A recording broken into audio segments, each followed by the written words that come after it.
J'ai acquis cette ULM il y a 1 an et demi. Je l'ai monté à Antsirabe, il est arrivé dans 10 cartons qui faisaient à peu près 2 mètres cubes.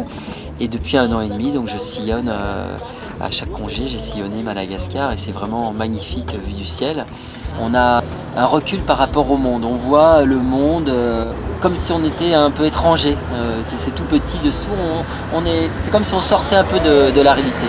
Oui, c'est palpitant, je crois que c'est un rêve que j'avais. En fait, je trouve dans la vie, si on peut réaliser un peu ses rêves, se dire je vais faire ça, je rêve de ça, se donner moyen de réaliser ses rêves, c'est fantastique. Enseignant puis reporter aventurier, Thierry Barbier a sillonné la planète par tous les moyens de transport avant de se tourner vers l'aviation ultralégère. Son dernier rêve l'a conduit à traverser l'Afrique en solitaire, de Madagascar à la France. 350 heures de vol à travers 18 pays au cours de 209 jours de voyage.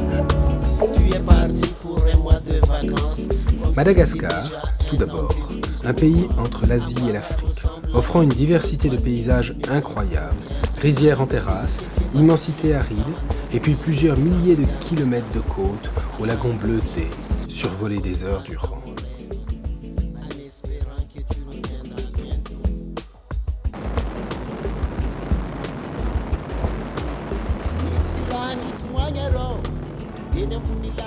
Des îlots paradisiaques où on aimerait se poser.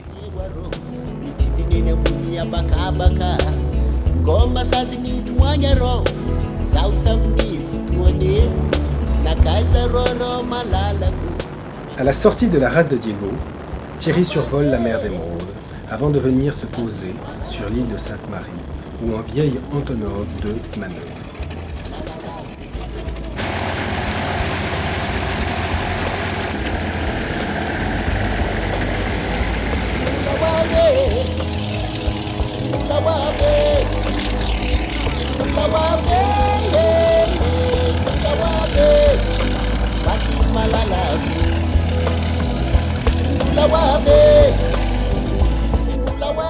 Les bagages sont minutieusement rangés dans l'ULM, car le lendemain, Thierry se lance au-dessus de l'océan pour 8 heures de traversée jusqu'à la côte africaine.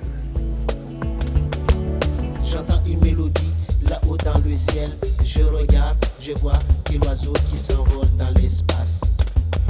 J'ai pleuré du chagrin, de nostalgie. La seule question que je me pose: où est ma chérie?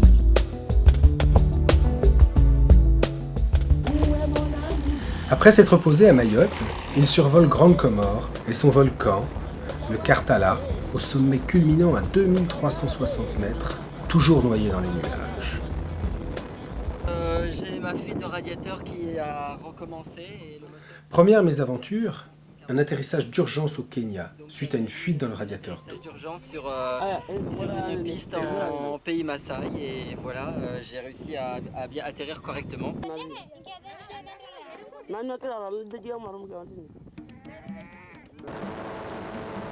C'est ensuite le survol du Kilimandjaro, dont les neiges éternelles, à près de 6000 mètres, dominent la chaude savane africaine.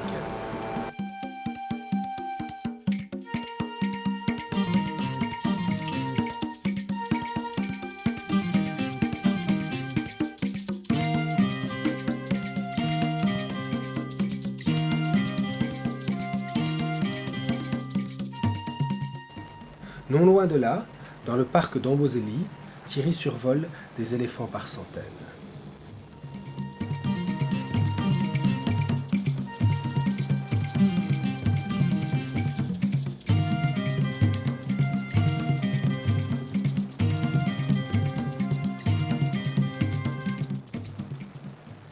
Il gagne ensuite le nord du Kenya, découvrant la vallée du Rift, ses volcans et ses lacs, où vivent des colonies de centaines de milliers de flamants roses.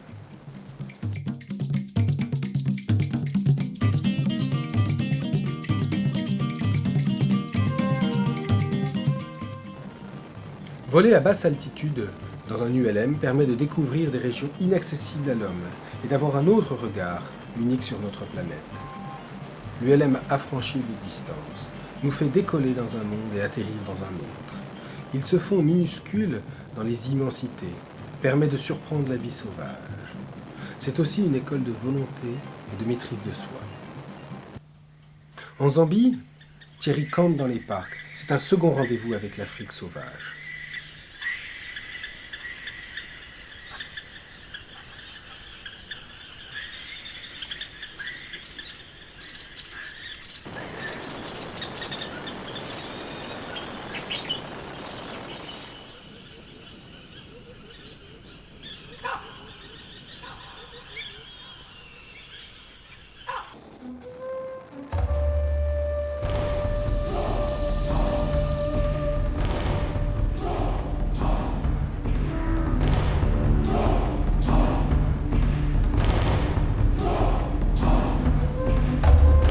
Remontant ensuite le Zambèze, il arrive jusqu'aux chutes Victoria.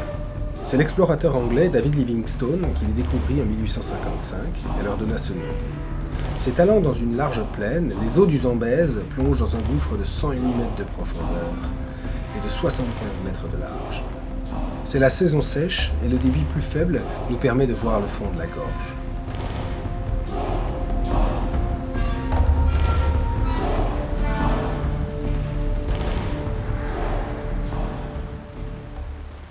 Vient ensuite le temps des catastrophes.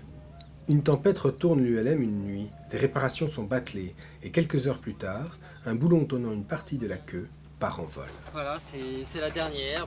J'ai un boulon, je vais vous montrer après. Un boulon essentiel qui s'est dévissé. Je l'avais pourtant, je suis sûr, je l'avais remis, j'avais vu qu'il était un peu... Et il s'est dévissé quand même, et voilà, j'étais obligé de déclencher le parachute.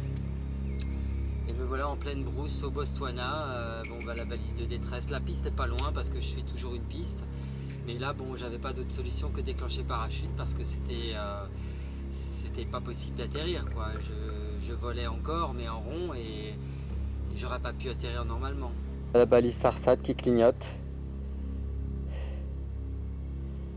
Donc ça c'est une question d'heure, quoi.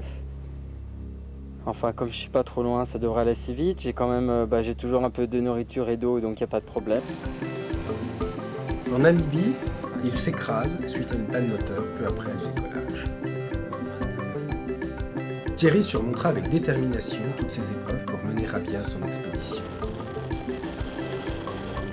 La Namibie est bordée d'un immense désert côtier.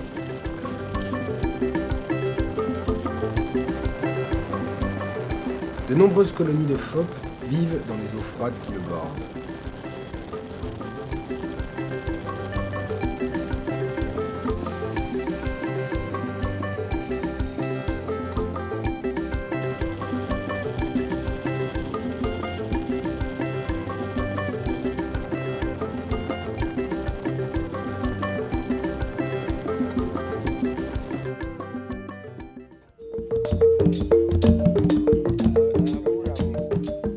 Au nord du pays, les nomades Imba découvrent l'ULM. Vêtus du strict minimum, ils se recouvrent le corps d'un mélange de terre, de beurre, de couleur ocre.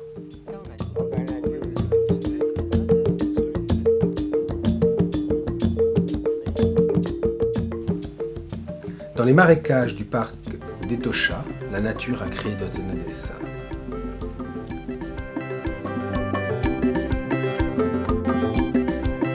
Escale à Ondangwa, près de la frontière angolaise, où un Ilyushin 76 s'apprête à être chargé.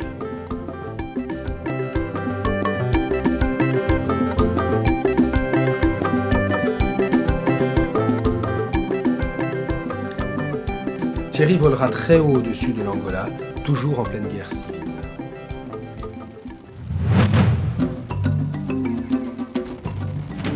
C'est ensuite l'Afrique équatoriale, monde d'eau et de verdure, avec la traversée du Congo puis du Gabon.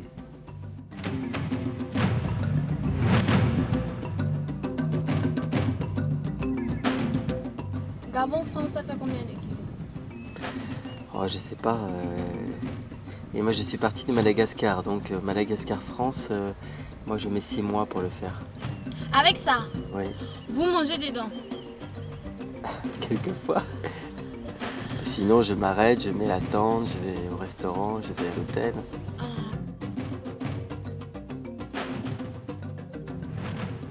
Des trains de troncs d'arbres flottants partent pour l'exportation, ou les usines de contreplaqué.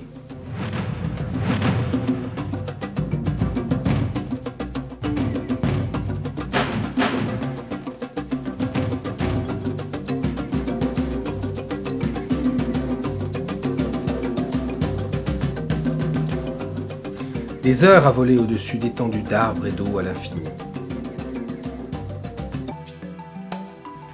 Après une traversée du golfe de Guinée, Thierry aborde l'Afrique de l'Ouest, au Bénin. Le chemin est encore long jusqu'en France. Dans son film, que vous pourrez découvrir en DVD, et dans son album photo et récits de voyage, Thierry vous livrera 1000 aspects méconnus de notre planète. Un véritable patrimoine en images. À chaque atterrissage, c'est un autre monde qui s'ouvre à lui et à nous. Un voyage à la rencontre de notre terre et de tous ces peuples dont il partage la vie. Un voyage intérieur également. Et Thierry nous y livre avec sensibilité toutes ses émotions.